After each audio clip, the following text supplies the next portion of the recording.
জুনে limited company হিসেবে আত্মপ্রকাশ করলেও সেপ্টেম্বরে এসে একটি ভঙ্গুর ও বিতর্কিত নির্বাচিত কমিটি পেল মোহামেডান ক্লাব। নির্বাচন নিয়ে শঙ্কা, ঐক্যবদ্ধ প্যানেলের দাবিকে পাশ কাটিয়ে 16 পরিচালকের জায়গায় 13 জন স্থান পেয়েছেন নতুন কমিটিতে। অভিযোগ আছে, রেষারেষির কারণে এই প্যানেলে জায়গা হয়নি বেশ কয়েকজন যোগ্য স্থায়ী সদস্যের। বুধবার ক্লাবের প্রথম বার্ষিক সাধারণ সভায়ও স্থায়ী সদস্যদের মধ্যে উপস্থিত ছিলেন মাত্র 127 জন, যা মোট সদস্য সংখ্যার প্রায় অর্ধেক। এই অনুপস্থিতির তালিকায় ছিলেন সদ্য নির্বাচিত 2 পরিচালক মঞ্জুর আলম মঞ্জু ও আনোয়ারুল হক হেলাল। এমন সব সংকটের সঙ্গে যোগ হয় নির্ধারিত সময়ে সভা না শুরু করতে পারার বিষয়টিও। আর এ নিয়ে ক্লাবের এক স্থায়ী সদস্য আপত্তি তুললেও তা নতুন কমিটির কাছে পাত্তা পায়নি। আপত্তি ছিল সভার এজেন্ডা নিয়েও। জয়েন্ট স্টক কোম্পানির যে রেজিস্ট্রিকৃত সমস্ত কোম্পানি, তাদের ইজিএম এর খুব স্ট্রিক্ট রেগুলেশন। 11টার সময় দিয়ে 11টা শুরু করতে হবে। Grace period 30 minutes. 30 মিনিটস এর 1 মিনিট পার হবে, এটা 7 দিন পরে আবার ইজিএম ডাকতে হবে। এর বাইরে কিছু নেই। অনেকেই এখানে রয়ে গেছেন যারা যোগ্যতা, যাদের অনেক ডেডিকেশন, বাদল রায়, সালাম মুর্শিদি, লুৎফর রহমান বাদল,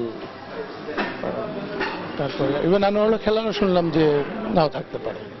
এদেরকে ছাড়া ক্লাবের পরিচালনা করা কষ্টকর। নতুন কমিটির শুরুতেই অনেক প্রশ্ন জন্ম নেয়, এখনই উঠতে শুরু করেছে নানা আপত্তি। যে সকল কর্মকর্তারা নিরলস পরিশ্রম করেছেন তাদের মেধা এবং শ্রম দিয়ে, আমরা কিন্তু এই কমিটিতে তাদেরকে দেখতে পাচ্ছি না। এটা সত্যি দুঃখজনক এবং হতাশাব্যঞ্জক। বার্ষিক সাধারণ সভার আগে নতুন নির্বাচিত সভাপতি ওবায়দুল করিম সহ অন্য নির্বাচিত সদস্যদের যোগ্যতা নিয়ে অনেকেই সন্দেহ পোষণ করছেন এখনই। এত বিতর্কের এক কমিটি নিয়ে মোহামেডানের মতো ক্লাবকে সামনের দিকে এগিয়ে নেওয়া কি সম্ভব হবে? যারা নির্বাচিত প্রতিনিধি, আমরা যোগ্য এবং আমরা চেষ্টা করব সবার, এবং যিনারা বলেছেন যোগ্য আমরা নই, ইনাদেরও সাপোর্ট সহযোগিতা নিয়ে এটাকে সুন্দরভাবে চালানোর জন্য। বিরোধীদের অভিযোগ, বার্ষিক সাধারণ সভার মধ্য দিয়ে নতুন কমিটি যেভাবে তাদের কাজ শুরু করলো তা অনৈক্য প্রকাশেরই প্রতিফলন।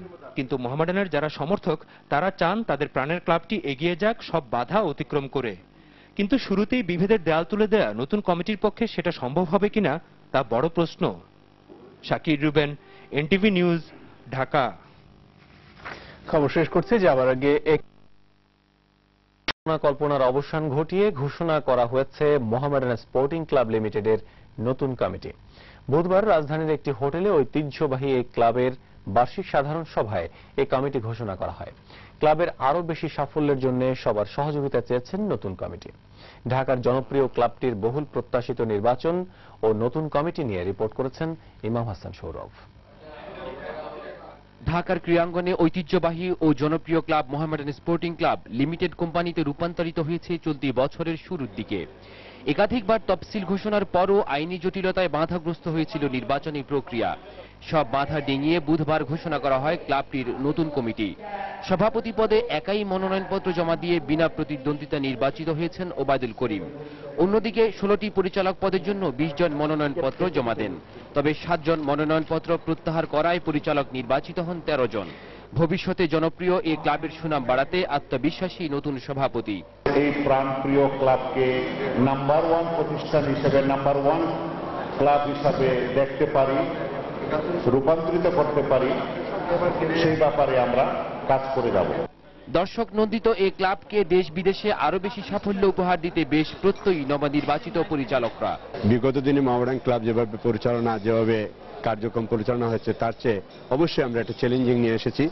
আমরা ধাপে ধাপে এগিয়ে যাব। নতুন কমিটি ক্লাবটিকে নিয়ে যাবেন নতুন দিগন্তে, এমন প্রত্যাশা দেশ বিদেশে অগণিত মোহামেডান ভক্তের।